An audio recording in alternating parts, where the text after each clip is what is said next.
Dark Star. The Dark Star 16.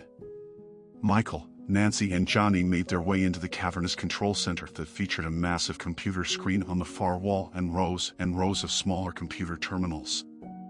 The ceiling stretched so high that they could barely make out the HVAC vents strewn across the top, and the room itself seemed to hum. "Any idea what we are supposed to do here?" Michael asked, looking back at Johnny, who was walking towards one of the computer terminals along the wall. "Just a moment, love. Need to check with the missus," he said as a blue probe appeared from his fingertip that he held up against the terminal's keyboard. After a brief moment, all of the screens in the room turned blue, and in front of the screen in the center of the room rose a new, much larger terminal, but instead of a normal keyboard, this new terminal had a full set of piano keys. Michael and Nancy stared up at the screen as an image began to flicker into shape, all black and white static at first until it came into crystal clear focus, and they were suddenly staring into his den. In his house. And there were 4 people, 3 of whom he didn't recognize at all standing around his record player and his computer. "Hello? Can you hear me?" Michael called out to the screen, and all 4 of the people on the screen turned towards the computer. It was like he had a bird's eye view of his room, but he had never put in any cameras that he knew of. There was a person sitting at his computer desk who tapped the keys on his computer's keyboard while the 3 people behind him watched. "Audio connection established," Johnny announced, and the control center was filled with the sounds of the room on the other side of the computer screen. "We can hear you. Can you hear us now?" a static-filled female voice called from the speakers. "Barely." "Johnny, is there anything you can do to clean up that signal?" Michael asked, looking over at the robot connected to the terminal by its fingertips. "Just another moment, sir," he replied, and the lights in the room flickered for a second, the entire world seeming to jump out of phase in that moment before coming back into focus, and the static in the speakers disappeared. "Is that better?" Michael asked, and a chorus of voices erupted from the speakers. "Michael, is that you?" Grace asked, recognizing his voice at once. "Did Bella tell you what we have to do?"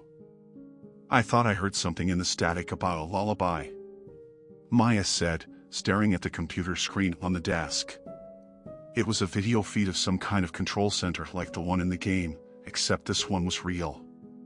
"Hi Grace, what are you doing in my house, and who are the people there with you?" he asked, looking expectantly up at the screen.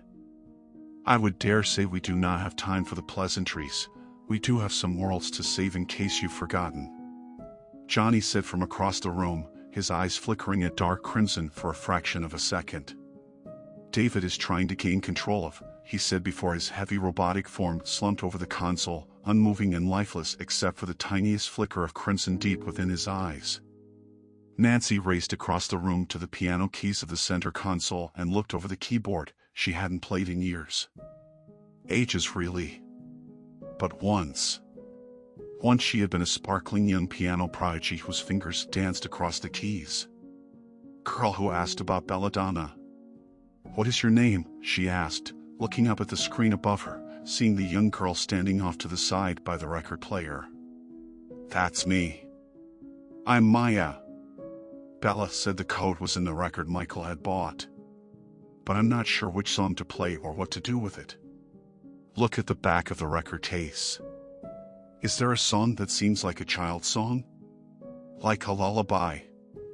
"Our sleeping robot friend over here said something about a song David's mother used to play for him," Nancy said, and watched the screen as the girl picked up the cardboard record sheath and looked at the back, scanning the song list.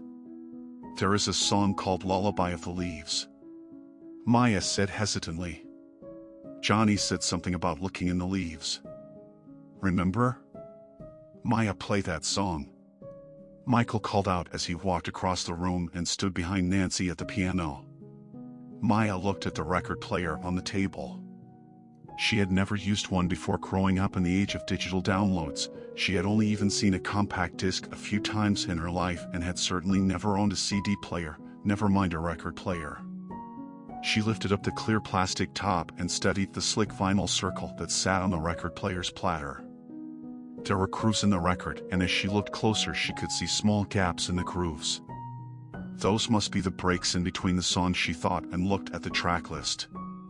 Lullaby of the Leaves was the fourth song on that side.